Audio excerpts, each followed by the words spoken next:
Thanks. Okay, great. Yeah, so thanks a lot for the invitation. It's great to have a chance to tell you about some of these ideas.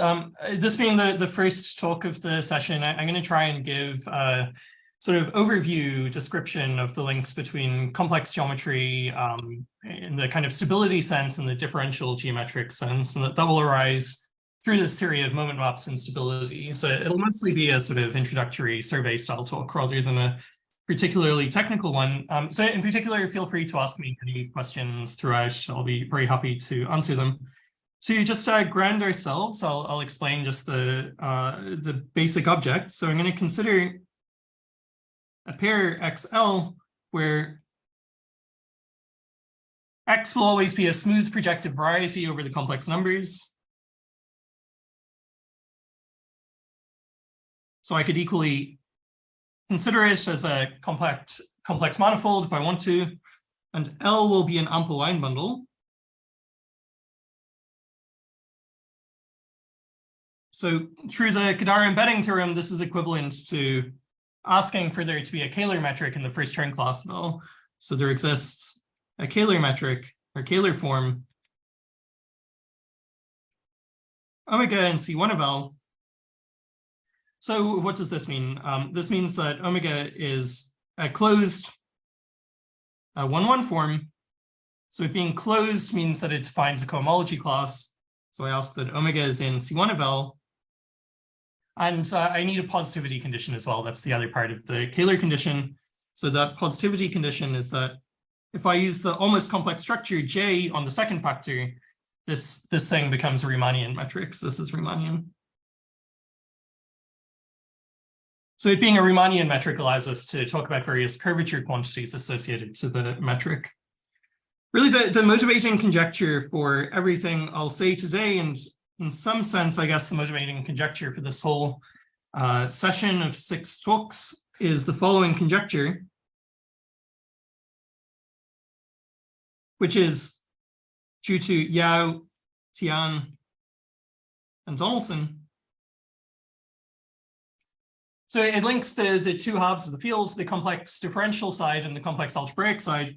So on the one hand, we've got the existence of special Kähler metrics. So Kähler metrics satisfying nice curvature properties. So on the left-hand side, we've got C1 of L admits a constant scalar curvature Kähler metric. I'll explain what this means at some point later in the talk. But really, this is a Kähler metric with a nice curvature condition, namely that the scalar curvature is constant.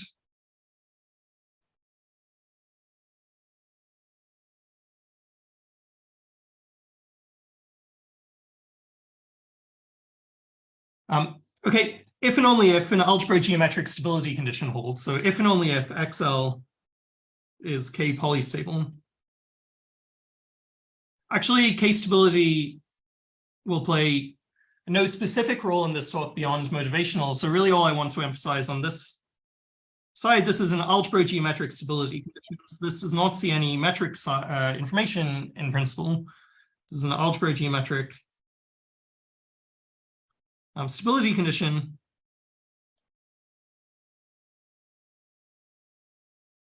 And the whole point of this conjecture is that it's linking the algebraic geometry to the geometric PDE side. So this is, the side is the existence of solutions to a geometric PDE. So these nice canonical Kähler metrics, the ones with constant scalar curvature, do not always exist. The existence is quite a hard PDE problem, and this conjecture says that you can answer this hard PDE problem purely in terms of the algebraic geometry of the actual projective variety you're dealing with. Okay, this is a nice conjecture for various reasons. There's been a lot of activity. I'm just going to mention some of the progress that's happened in the last, especially over the last 20 years or so, before explaining what I'll actually say in the current talk. So I'm going to assume that the automorphisms are discrete because this is the situation where we know the most about the existence of constant scalar curvature metrics in relation to K stability. We assume that the automorphism group is discrete. Okay, there are lots and lots of different results. I'll just summarize them as follows. So analytically, the main result, I guess, that we know is that there's an analytic slash sort of variational characterization, so we have a fairly complete analytic answer to the existence problem of CSCK metrics. This stands for constant, scalar, curvature, Kähler. Metrics. So what do I mean by variational? I mean sort of calculus of PDEs, or sorry, calculus of variation styles. So in terms of properties of an energy functional. So via energy functionals, this is work of Chen and Cheng.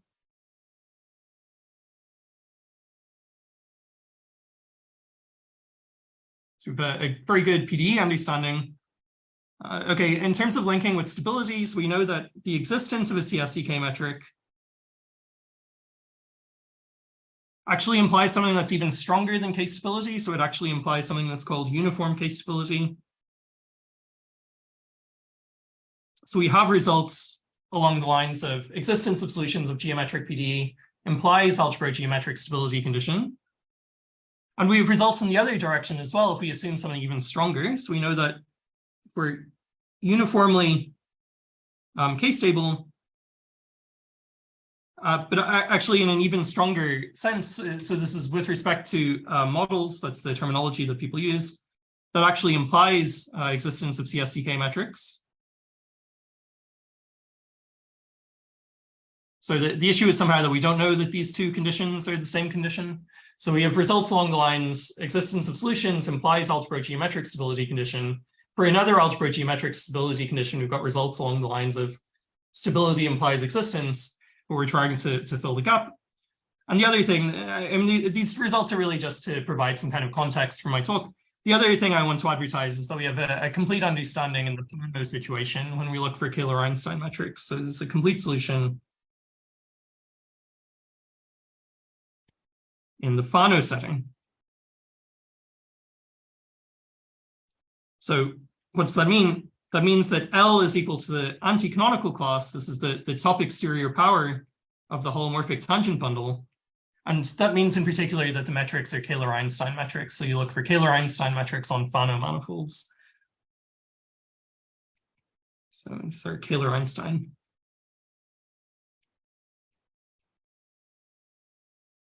This being a sort of survey, I'll allow myself to not mention all of the many names that have contributed to these results, except to say that I wasn't involved in any of them. So yes, good. Okay, so today, what will I actually say? Today will not be really a technical talk on how to prove hard results about constant scalar curvature metrics or K-stability. I really just want to explain why there are links between algebraic geometry and differential geometry. So why should one expect a conjecture like YTD to exist or be true? So why should one expect a conjecture like the Yau-Tian-Donaldson conjecture to actually be true or reasonable? Or how do you actually come up with these sorts of conjectures?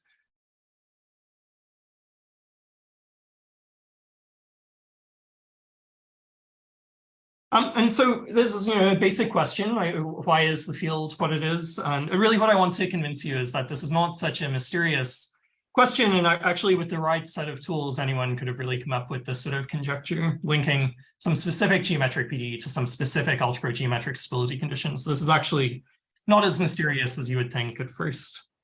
The answer I'll give, which I should say all of this is joint work with Michael Hallam, although most of the talk won't be original material anyway, but what original material there is joint work with Michael Hallam. The answer is through moment maps.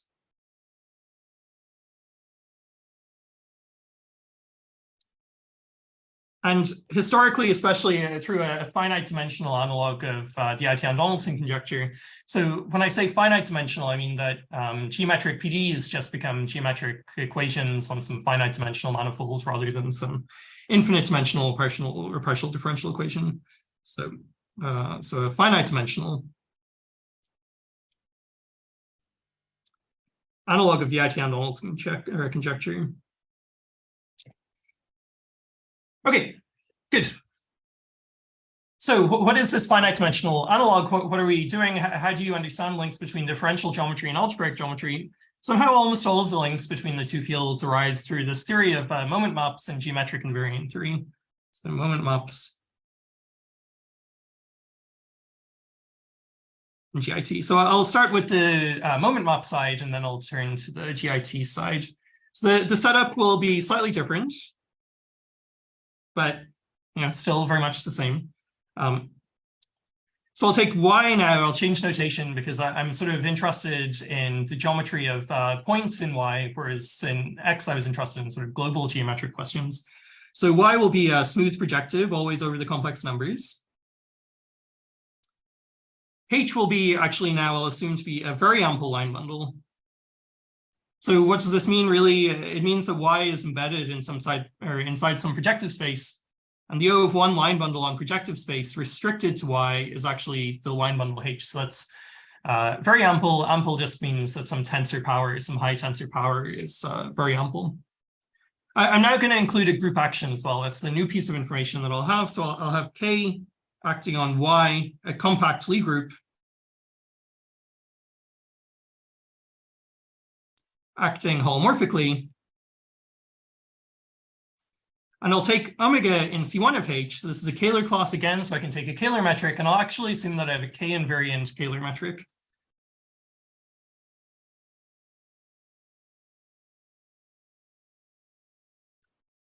Okay, and I'll also be interested in the action of the complexification of K. So I'll let G be the complexification of K.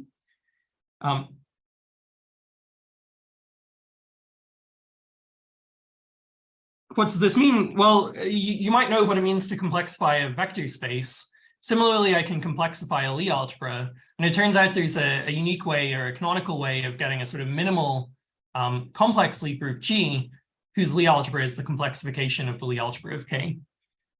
Okay, so in particular, what happens then is that G acts on Y holomorphically. And actually, this condition that G is the complexification of a compact Lie group is exactly asking, by definition, that G is reductive. Just for culture, really, this won't play much of a role. So I'll let K be the Lie algebra of big K, and I'll let K star be the dual Lie algebra. So moment map theory allows us to take quotients of Y by this K action in a sort of differential geometric way. It really lies in the world of symplectic geometry. So a smooth map, which I'll write mu from Y to K star. So this is called a moment map. First of all, it should be K equivariant. So K acts on Y naturally, and it also acts on the dual of the Lie algebra through the coadjoint action. So if it is K equivariant, and somehow the key condition is the following. So for all V and K, so for all elements of the Lie algebra, I can get two different one forms. First of all, I can pair mu with V. That will give me a smooth function on Y. I can take the differential of that function to get a one form. And I can ask that that's equal to up to sine the interior contraction of omega with V. So here, okay, so this element of the Lie algebra actually gives me a vector field on Y, and I'm denoting that vector field also by V. So this is an equality of one forms on Y. So this is true for all V and K. So what's this mean? So omega, this interior contraction, acts on U just by considering omega of V. So this is the usual interior product or interior contraction. Okay, so this is the usual moment map condition. It's very prominent for at least maybe 50 years in symplectic geometry. And somehow the main point is that it allows you to construct a quotient of Y by this K action in a differential geometric fashion. So it leads to the symplectic quotient,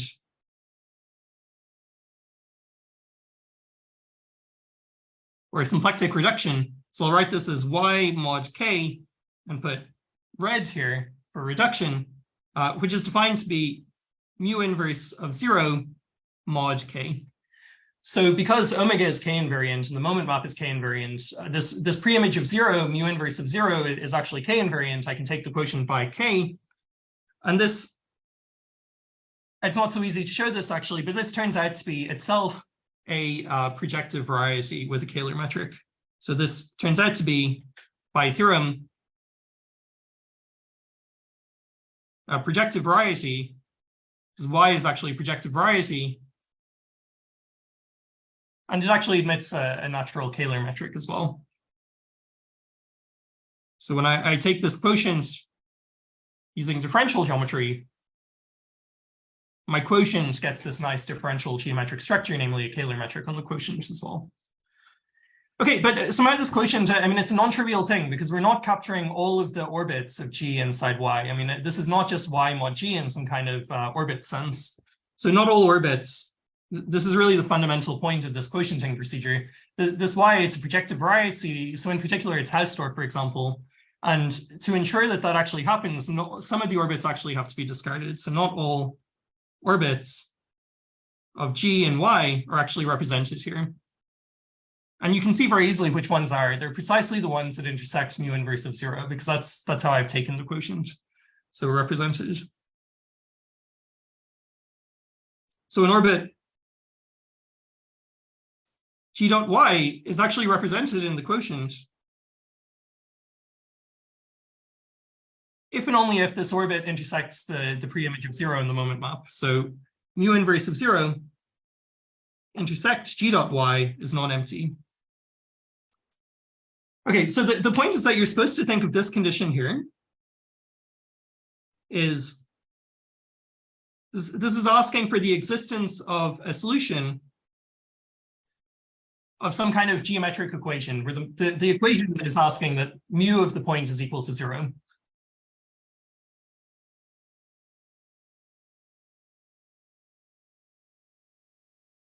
So this is the sort of geometric equation, finite dimensional analog of PDE side.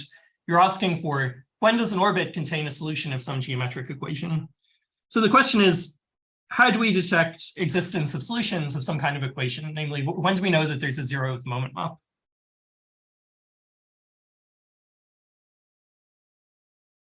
And really, the fundamental point is that this existence can be detected using algebraic geometry. And this is really the heart of the links between algebraic geometry and differential geometry. So what we'll do to work this out is actually consider the complex Lie group G instead. So we'll consider further actually just nice C star subgroups of G. So these are called one parameter subgroups. These are just copies of C star embedded in my reductive complex Lie group G. And we'll let, for our fixed point Y, we can degenerate Y under the C star actions. We'll let the limit as t tends to 0, lambda of t, so at Y, be Y0. So I get some unique limit Y0, which is really, this is called the specialization of Y under lambda. Okay, so what do we know? Well, because we've taken a limit under the C star action, actually Y0 is fixed by the C star action. We also have this line bundle in our information as well, but a line bundle H. So lambda fixes Y0, so acts on the line. So line bundle H, in particular at every point we get a one-dimensional vector space. So it acts on Y0. On the line above Y0, this is a one-dimensional complex vector space with a C star action. And so this action must be t to the number for some number. So this acts as t to some integer power, and I'll write that integer power as minus nu of lambda Y. So it's determined by lambda and Y. And this nu of lambda Y is by definition, what I'll call the weight of the action. Okay, so what's the point? So I take my point, so I degenerate using a C star action, and then purely algebro-geometrically, I extract some number, which is the weight of the action on the line above the specialization Y0. With this, I can define stability. So we say that Y is polystable if this number that I associate to specializations is always non-negative, and where I can characterize also the equality case. So if nu of lambda Y, this number associated to degenerations of the point Y, is non-negative for all lambda, one parameter subgroup. And also I can completely characterize the equality case. So with equality, if and only if lambda is contained actually in the stabilizer of y. So gy should be the stabilizer of y under this Lie group action G. So the stabilizer.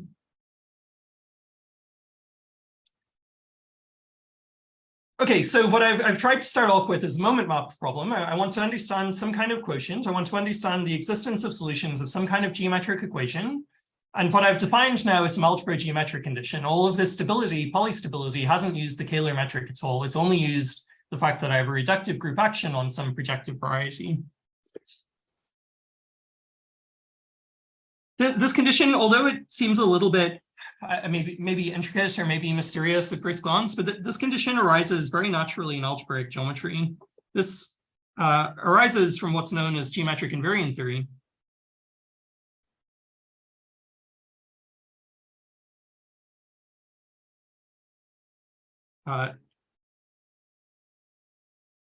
As initiated by Mumford. And GIT, I won't really say so much about it, but GIT is really the quotient theory in algebraic geometry. So once you try to take quotients of varieties by group actions, you're very naturally led to this geometric invariant theory. So this is the quotient theory of algebraic geometry. So the point is that Mumford constructs purely algebro-geometrically quotients of algebraic varieties with two dashes this time by reductive groups G, which actually this time it still doesn't parameterize all orbits. It only parameterizes the polystable orbits. So you're exactly led by very natural questions about existence of quotients in algebraic geometry to this notion of polystability. So this parameterizes polystable. This notion of polystability that I define for a point, really it's a condition on the orbit.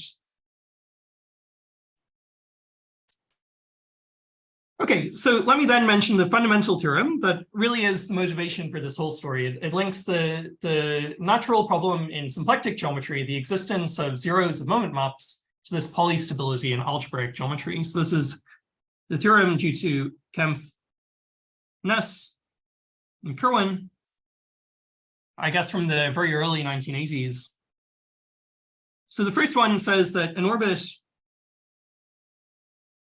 G dot y is polystable. So this is a purely algebro-geometric condition if and only if G dot y intersect mu inverse of 0 is non-empty. So this sort of suggests, at least at the level of points, that these quotients in differential geometry and algebro-geometric, algebraic geometry actually agree. Because this Mumford algebro-geometric quotient only parameterizes polystable orbits. The moment map side, to get your orbit represented in the quotient, you needed to have a zero of the moment map. And this is saying that actually the two things are in agreement. The second upgrades this to an isomorphism of moduli spaces. So y mod k reg, this projective variety constructed as the symplectic quotient, this is actually isomorphic to the algebro-geometric quotient. Good. Okay, so what's the point? Well, one says that this first part says that some geometric equation is solvable if and only if an algebro-geometric stability condition holds. So one says geometric equation is solvable if and only if an algebro-geometric stability condition holds. So this is really the motivation for most of the links between differential and algebraic geometry in the field.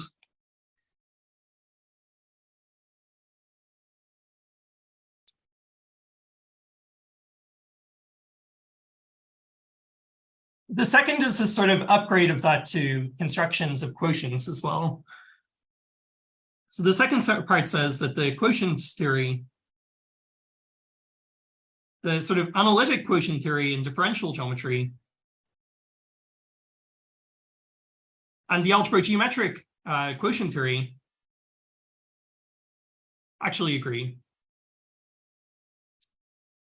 Okay, I won't say anything about the proof of this beyond the fact that there are two proofs. One of them is variational, so you study sort of energy functionals and use calculus of variation techniques. The second is a gradient flow, so it's a sort of parabolic proof. So you consider some sort of parabolic gradient flow on this space Y and use properties of this gradient flow to try to understand existence of zeros and moment maps, where you try to see the obstruction as this polystability.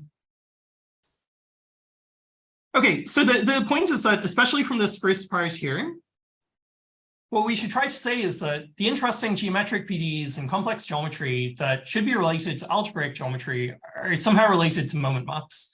So what I'm going to try and explain to you is this construction of the scalar curvature as a moment map.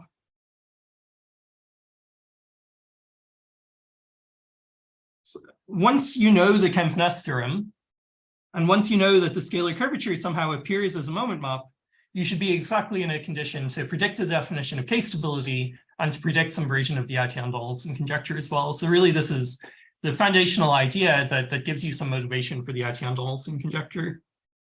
It's actually a kind of general principle that most interesting geometric PDEs in complex geometry arise as moment maps. So this is much more like a general philosophy than a specific fact. But once you have a moment map property, first of all, it tells you that existence of solutions should be related to stability. The second part then of the Kempf-Ness-Kirwan theorem is saying that the moduli spaces that you might be interested in algebraic geometry should have some kind of analytic interpretation in terms of a solution or solvability of geometric PDEs as well. Okay, this scalar curvature as a moment map, it's actually due to Donaldson and Fujiki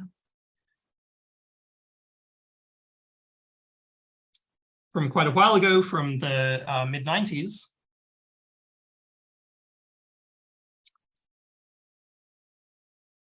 So I'm not going to go through what they do. I'm going to give a sort of local geometric interpretation of the scalar curvature as a moment map. Instead, this is much more recent. So I'll explain a geometric version of this result.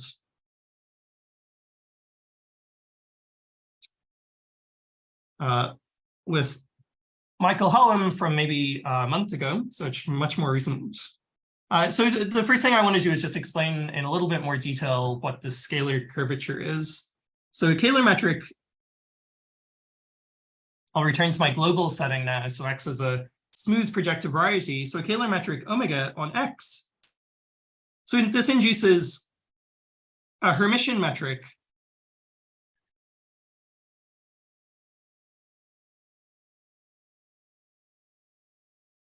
on the holomorphic tangent bundle. This is one of the things you read in whichever of the complex geometry books that you like. So a Kähler metric naturally induces a Hermitian metric on the tangent bundle. Another thing that you learn in one of the complex geometry books is that when you have a Hermitian metric on a holomorphic vector bundle, you get a Hermitian metric on the top exterior power as well. So you get a Hermitian metric on, so n is going to be the dimension of X, the complex dimension. So I take the top exterior power of the holomorphic tangent bundle. This is what's usually known as the anti-canonical class minus kx. It's the anti-canonical line bundle of the manifold. So the Ricci curvature, by definition, so Ricci omega, so this is really just the curvature of the Hermitian metric on minus kx.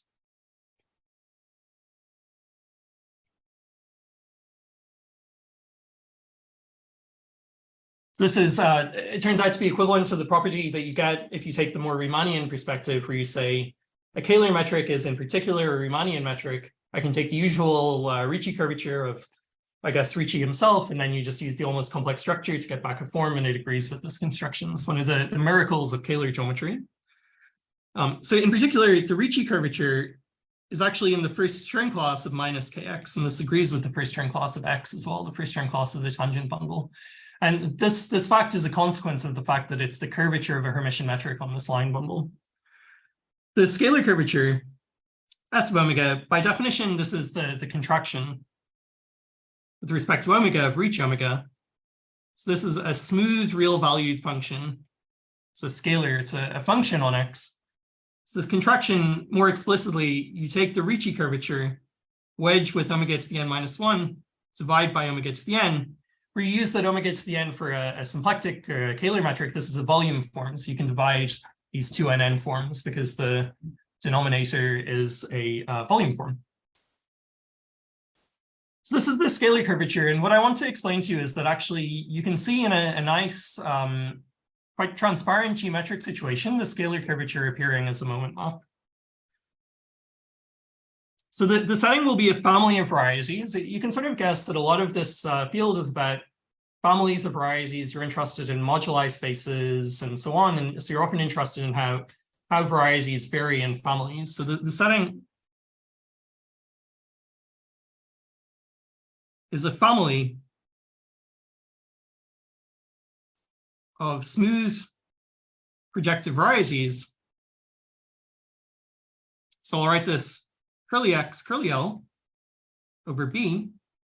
So B is just some complex manifold. I don't require it to be compact, for example. So I can allow this to be like the unit disk if I want.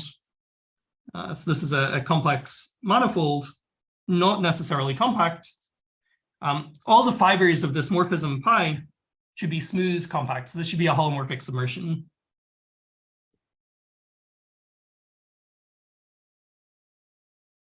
So all the fibers are actually smooth.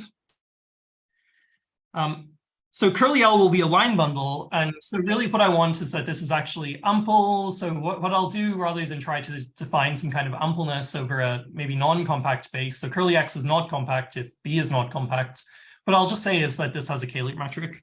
So I'm going to take omega curly X in C1 of L to be Kähler. Now, okay, so I've said that the scalar curvature should somehow appear in this scenario as a moment map, so I'll need a group action as well. So I'm going to take K acting on B in such a way that pi is actually a K equivariant morphism. I'm going to assume that omega X is actually K invariant as well. So the goal basically is to, starting from this setup, arrive at some situation in which you just naturally see the scalar curvature coming in. And that should be really, because we're interested in the geometry of the fibers when we've got a family of varieties, this should be the scalar curvature of the fibers. What does that mean? Well, we've got a Kähler metric on the total space. We can restrict that to a fiber. That gives us a Kähler metric on every fiber, and we can take the scalar curvature of the fiber-wise Kähler metric. And that's what we want to see somehow appearing naturally from the theory of moment maps. So first of all, we're going to consider the global moment map. So we let mu from curly X to K star be a moment map.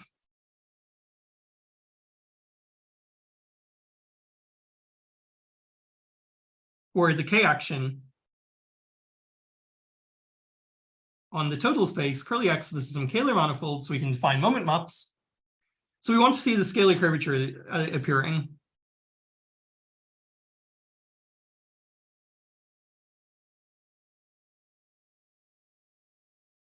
If we're able to do this, we'll sort of agree that this is enough to motivate the Yau-Tian-Donaldson conjecture. So where should we try to find this? Well, really, what we should try to do is find some kind of moment map on B. That will sort of allow us to see the scalar curvature of the fibers coming in. So in particular, actually, what we need to define is some kind of Kähler metric on B itself. So we'll set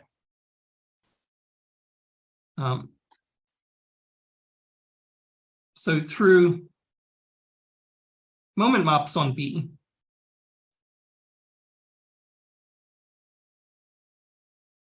so it's fine. So what we want before we can do or construct a moment map on B, what we need is some kind of Kähler metric on B.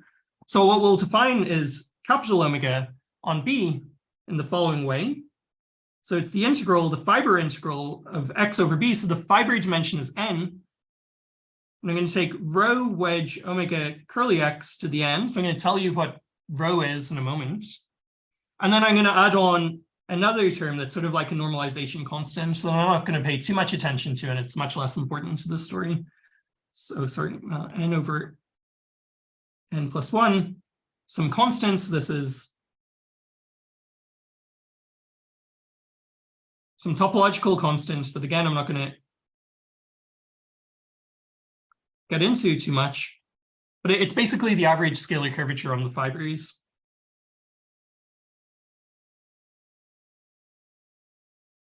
Should basically just ignore that, and then another fiber integral, and this time omega curly x to the n plus 1. Okay, so what is this? Well, I'll tell you what rho is in a moment, but in particular, it's a 1-1 form, a closed 1-1 form on curly x. So in particular, just by properties of fiber integrals, I've taken the fiber integral of an n plus 1 form when the fiber dimension is, complex dimension is n. This is just, in general, for free, a closed 1-1 form on B. And I'm just going to say that it's often Kähler. It's not necessarily Kähler, it might not be Kähler, but it often is in interesting situations. And somehow that doesn't actually matter too much to the philosophy of the problem, but yes. Okay, so really what I need to define for you is this rho. So what I'm saying is that this term here, fiber integral of rho wedge omega x to the n, this is the key term of interest. The other is a sort of normalization term. So what I need to understand is what rho is. So rho is just the vertical analog of the Ricci curvature. So omega curly x, I'm interested in a holomorphic submersion, so I'm interested in the geometry of the fibers. So this induces a Hermitian metric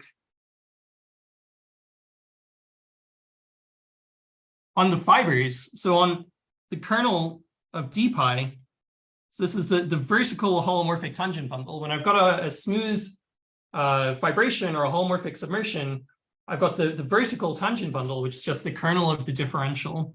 So this is the vertical holomorphic tangent bundle.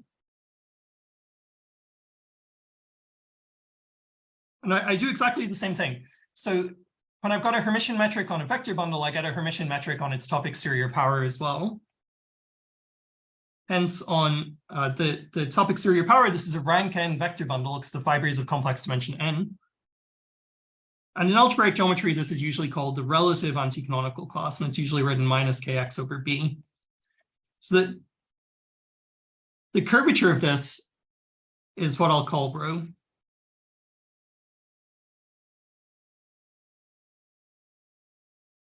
So this is the analog of the Ricci curvature where I've got a holomorphic submersion. So in particular, actually, rho restricts to any fiber xb. So xb will be always the preimage of b for b and b. So this actually restricts to the usual Ricci curvature calculated on the fiber of the restriction of the Kähler metric to the fiber. But it's actually a closed 1-1 form. So this is a natural choice. In particular, if I return to the definition of rho, somehow the scalar curvature was the contraction of the Ricci curvature. So I chose one copy of C1 of x, or C1 of minus kx.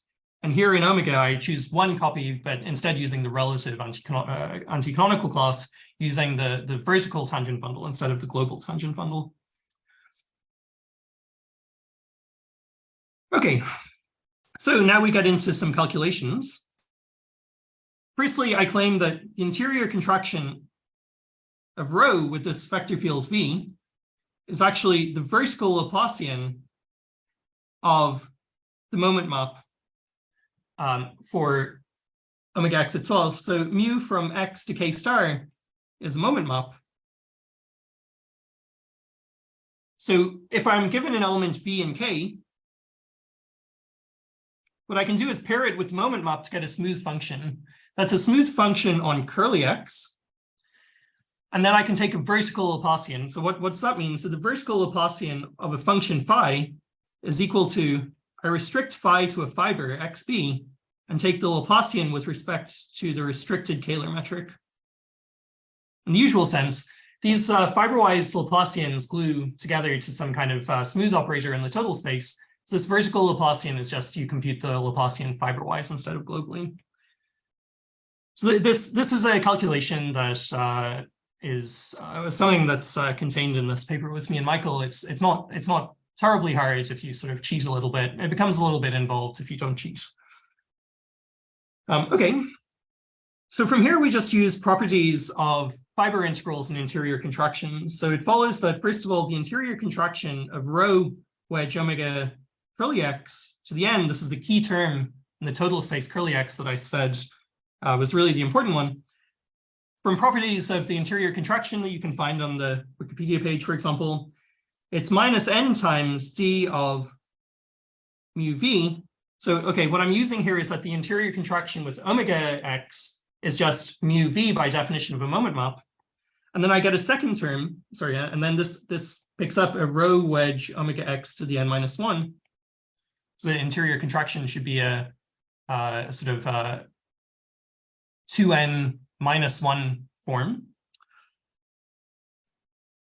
It should be a wedge here. Plus d of the vertical Laplacian. And here I take wedge with omega x to the n. Yes, these are just properties of the interior contraction.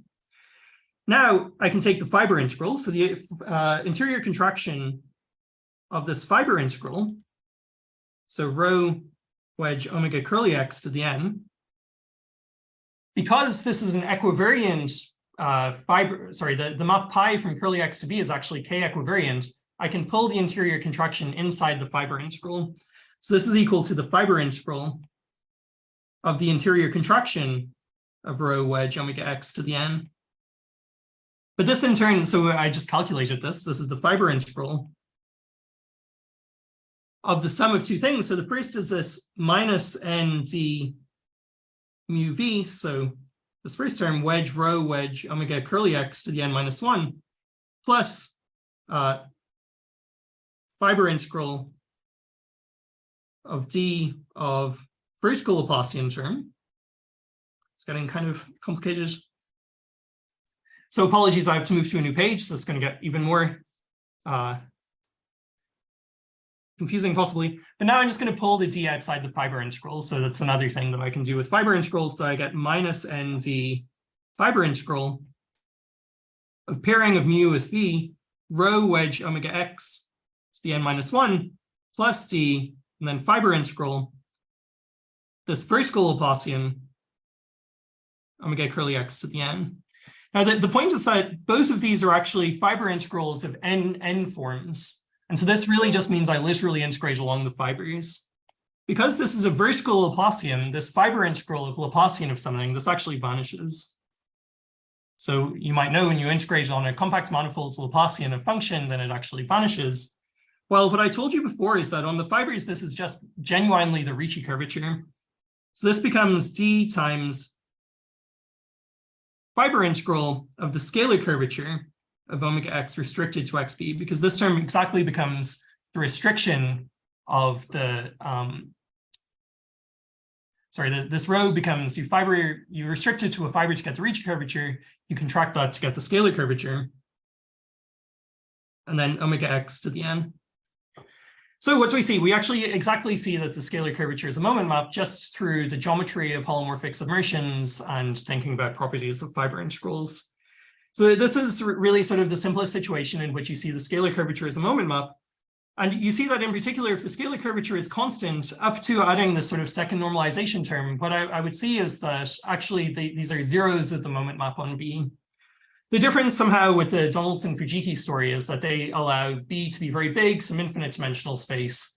There's some technical advantages to that. There's some technical advantages to this setup. But yeah, really you see very transparently here that the scalar curvature is a moment map, and in particular, it should have some link with algebro-geometric stability conditions.